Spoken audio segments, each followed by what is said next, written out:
Aunty இப்ப antenna திருப்பி பாருங்க ஆண்டி. கொஞ்சம் லெஃப்ட் பாண்டி. இப்ப ஆண்டி கொஞ்சம் ரைட்.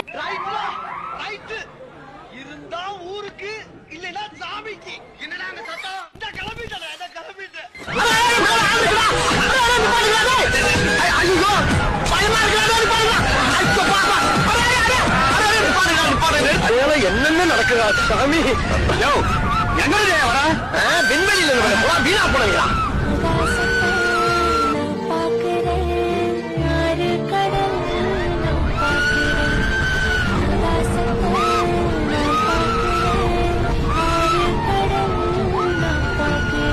வண்டியில ஏறிதான் நான் மாட்டிக்கிறேன். இறக்கி விட்டியா எனக்கு இந்த கல்யாணம் மஞ்சள் தண்ணிய தலையை சிலுப்புறவன தலையை எடுத்துரு. தெரியாதமா அந்த வண்டியில ஏறிட்டியா? உன் கால வந்து குப்புற டைப்படி பிரேக்கப்பட்ட வண்டி நிப்பாட்டியா? அது என் கையில இல்லையா? ஐயோ பிரேக் கையில இருக்காது, கால்ல தான் இருக்கும்.